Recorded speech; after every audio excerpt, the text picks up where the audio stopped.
Kita akan survive. Kita akan tambah kuat. Kita akan berdiri di atas kaki kita sendiri.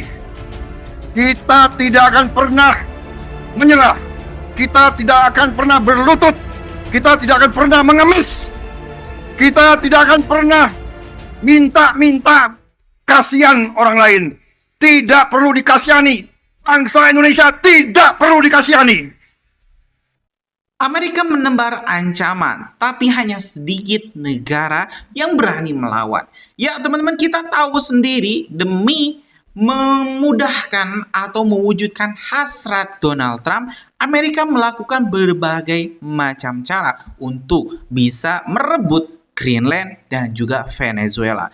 Tak hanya lewat tekanan militer, tapi Donald Trump teman-teman juga menggunakan tekanan ekonomi dan juga politik, di mana Amerika Serikat teman-teman ini membuat sebuah kenaikan tarif yang sangat tidak logis, yaitu 10 hingga 25%, bahkan ada yang diancam 200%.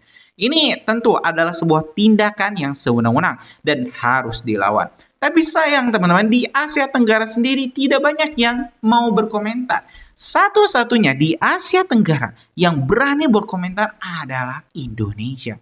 Bahkan teman-teman, Pak Prabowo pun berdiskusi langsung, berdiplomasi dengan Donald Trump untuk bisa meredakan suasana. Saya yakin memang Pak Prabowo tidak bisa menghentikan ketegangan Greenland, Amerika, dan juga Eropa sendirian. Tapi minimal Indonesia menolak untuk tunduk kepada agenda besar Trump untuk menguasai dunia. Karena ya tidak mungkin ini Donald Trump akan puas. Contoh saja sudah mencaplok Venezuela, kini ingin mencaplok Greenland. Mungkin saja nanti akan mencaplok wilayah-wilayah lain. Blok Natuna itu awaslah teman-teman ya. Itu adalah salah satu yang terus dipertikaikan, diperebutkan oleh Indonesia, Malaysia, Thailand, Vietnam, dan juga China. Karena ya itu migasnya, cadangan migas yang sangat melimpah. Kita lihat juga teman-teman di Papua. Kenapa banyak sekali gerakan-gerakan? Itu adalah salah satu program intelijen dari negara-negara yang tidak suka Indonesia kuat. Sehingga ya terus didanai untuk merongrong Indonesia dari dalam. Nah teman-teman, kita bakal mendengarkan informasi yang menyebut bahwa Indonesia adalah satu-satunya negara Asia Tenggara yang berani speak up menentang agenda besar Donald Trump. Dan apakah ini pilihan tepat? Kita mending simak dulu informasi selengkapnya. Kita akan menggerakkan ekonomi dengan kekuatan kita sendiri. Kita tidak akan memaki-maki negara lain. Kita dihantam tarif berapapun, kita akan berunding, akan negosiasi. Kita hormati, tapi kita percaya kepada kekuatan kita sendiri, saudara kalian. Kalaupun mereka tidak membuka pasar mereka kepada kita, kita akan survive. Kita akan tambah kuat. Kita akan berdiri di atas kaki kita sendiri. Kita tidak akan pernah menyerah. Kita tidak akan pernah berlutut. Kita tidak akan pernah mengemis. Kita tidak akan pernah minta kasihan orang lain. Tidak perlu dikasihani. Bangsa Indonesia tidak perlu dikasihani. Kita akan swasembada pangan. Kita akan menjadi lumbung pangan dunia. Indonesia sedang menyaksikan babak baru. Seorang presiden yang tidak tunduk pada ketakutan. Seorang pemimpin yang tidak tunduk pada uang. 1 tahun kepemimpinan Presiden Prabowo Subianto menjadi bukti bahwa era ketakutan terhadap para koruptor telah berakhir. Di era ini, koruptor tidak lagi merasa aman. Bahkan ketika yang diseret adalah mereka yang dulu merasa tak tersentuh, karena mereka tak lagi bisa bersembunyi di balik jabatan, kekuasaan, atau partai. Untuk pertama kalinya setelah sekian lama, hukum benar-benar bekerja dan Prabowo tidak takut untuk melakukan itu. Presiden Prabowo dengan tegas mengatakan, Saya bertekad memberantas korupsi. Saya akan hadapi mafia-mafia sekuat apapun saya hadapi atas nama rakyat. Sekuat apapun mereka, demi Allah saya tidak akan mundur setapapun. Saya yakin rakyat bersama saya. Bukan omong kosong belaka, tapi hasilnya nyata. Lihat, inilah daftar kasus-kasus hukum besar yang sudah terungkap setelah Prabowo dilantik pada Oktober 2024 lalu. Presiden Prabowo kini fokus memberantas praktik tambang ilegal yang masih banyak sekali bersarang di Indonesia. Dan kini satu persatu monster besar perampok bangsa sudah ditangkap. Korupsi tambang timah Bangka Belitung. Nilai kerugian negara sebesar 271 triliun. Nama-nama besar terungkap seperti Harvey Mois, Helena Lim dan Riza Pahlevi Tabrani diseret ke pengadilan tanpa basa-basi. Presiden Prabowo buktikan, kepemimpinan sejati adalah berani. Nama besar Riza Khalid pun tak membuatnya gentar. Satu persatu mafia tambang, perusak negeri, mulai diungkap. Inilah bukti nyata, Prabowo bukan pemimpin yang bisa dibeli. Impact the president's decision-making process, nor does it impact his goal of the acquisition of Greenland at all. Thank you, Caroline. One follow-up on Greenland. Europe reportedly sent troops over there. Does that change at all what the president is doing on this? Well, to your first question on Greenland, I don't think troops in Europe impact the president's decision-making process, nor does it impact his goal of the acquisition of Greenland at all. Subject of Greenland, Jeff Landry, the president's special envoy for Greenland, wasn't in the White House meeting yesterday. Can you say why that was and what exactly the role he is playing in these conversations about acquiring Greenland? Well, the Vice President and the Secretary of State were present for that meeting, and the meeting, it was a productive meeting. It was a good meeting, and in that meeting, the two sides agreed to really establish a working group of individuals who will continue to have technical talks on the acquisition of Greenland.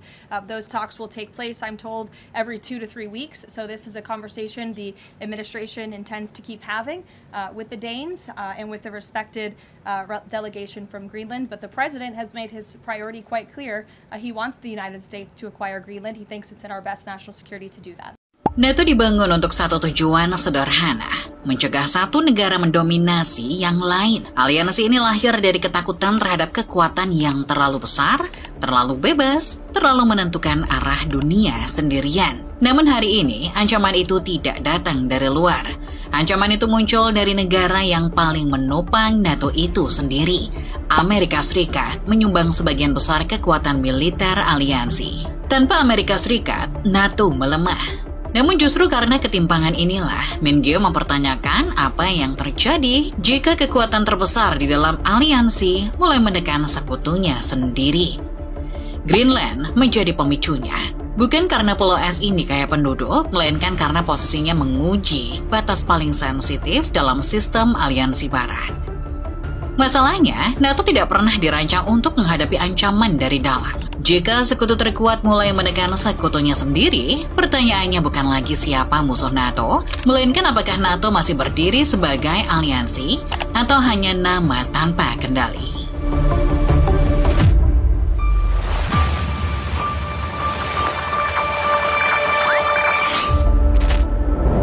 NATO selama puluhan tahun dipahami sebagai payung keamanan kolektif. Sebuah sistem yang bekerja karena keseimbangan, konsensus, dan rasa saling membutuhkan di antara anggotanya. Dalam kerangka itu, ancaman selalu dibayangkan datang dari luar, dari negara yang tidak berada di dalam lingkaran aliansi. Namun dunia berubah, ketimpangan kekuatan di dalam aliansi semakin nyata, dan ketergantungan terhadap satu faktor utama menjadi semakin dalam.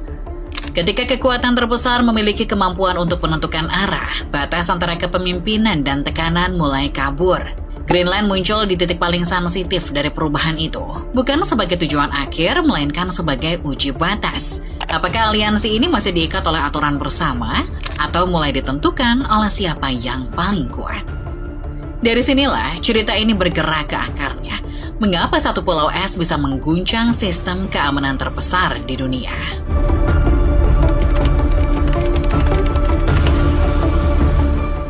We need Greenland from a national security situation. We'll worry about Greenland in about 2 months.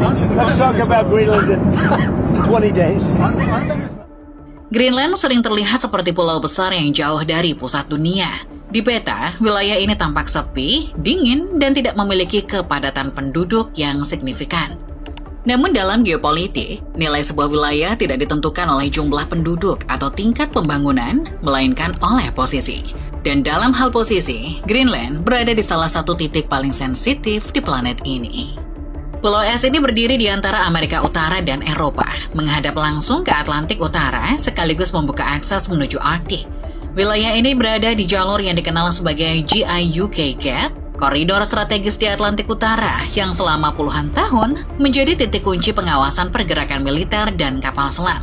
Dalam perhitungan pertahanan modern, kawasan seperti ini berfungsi sebagai pengunci. Siapa yang menguasainya memiliki keuntungan untuk membaca pergerakan pihak lain lebih awal. Karena itu, Greenland sejak lama masuk dalam sistem pertahanan Amerika Serikat. Kehadiran fasilitas militer di Pituvik bukanlah kebetulan, melainkan bagian dari jaringan peringatan dini yang dirancang untuk mendeteksi ancaman lintas benua. Dari titik ini, pengawasan udara dan ruang angkasa menjadi lebih cepat dan jarak reaksi terhadap potensi serangan dapat dipangkas secara drastis. Dalam logika militer, Greenland adalah mata yang menghadap langsung ke utara. Namun nilai strategis ini tidak berdiri sendiri. Arktik sedang berubah, lapisan es menipis, jalur laut musiman mulai terbuka, dan kawasan yang dulu sulit dijangkau kini masuk dalam perhitungan ekonomi dan militer. Perubahan ini membuat Greenland bukan sekedar titik pengamatan, tetapi juga gerbang menuju masa depan Arktik, wilayah yang semakin diperebutkan oleh kekuatan besar. Disinilah pemicunya, ketika satu wilayah memiliki nilai strategis yang melonjak, status hukumnya menjadi sangat penting. Greenland bukan wilayah tanpa pemilik. Pulau ini berada dalam kerangka kedaulatan Denmark, negara anggota NATO. Artinya, setiap perubahan status Greenland tidak hanya berdampak pada satu negara, tetapi langsung menyentuh fondasi aliansi itu sendiri. Lalu apa yang terjadi ketika kepentingan strategis bertabrakan dengan aturan aliansi, dan mengapa NATO tidak pernah disiapkan untuk situasi seperti itu?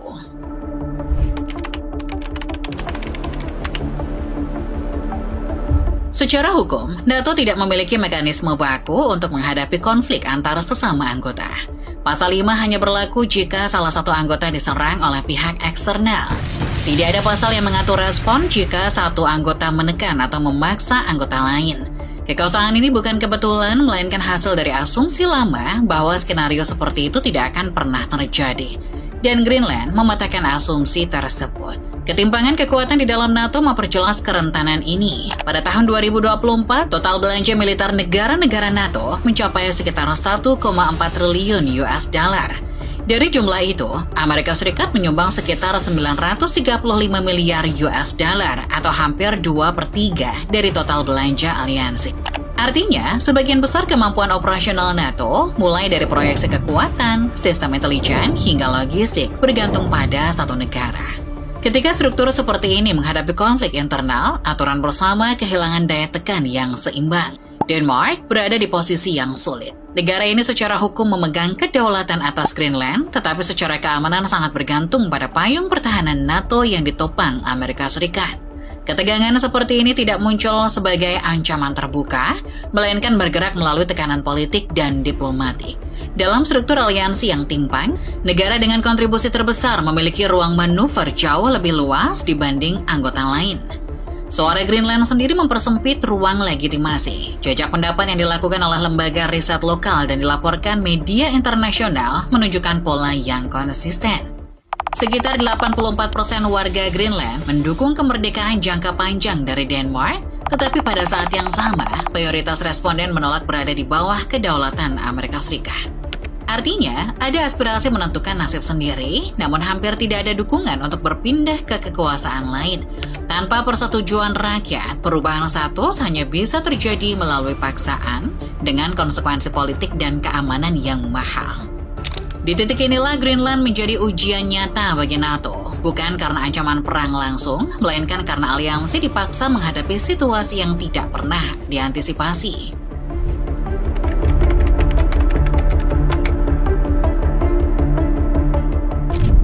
Masuk ke Greenland bukan persoalan kemampuan. Amerika Serikat tidak diragukan lagi memiliki armada udara jarak jauh, kekuatan laut lintas samudra, dan pengalaman operasi di lingkungan ekstrim.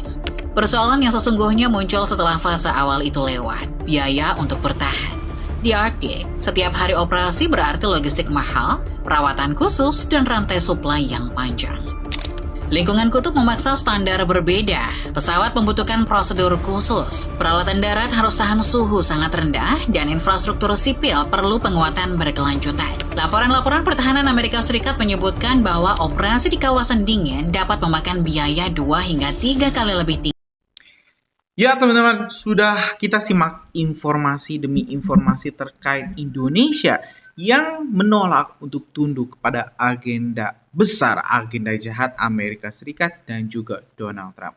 Tentu hal ini patut dipuji karena tidak banyak pemimpin seperti Pak Prabowo yang berani speak up, yang berani dengan caranya teman-teman menolak berbagai dikte dari negara-negara asing. Nah, gimana menurut kalian? Setuju nggak kalau misalnya Indonesia punya ya pilihan sendiri atau mungkin teman-teman punya pendapat lain? Coba deh tulis di kolom komentar, kita bakal diskusikan. Terima kasih teman-teman, lanjut di video selanjutnya. Assalamualaikum warahmatullahi wabarakatuh.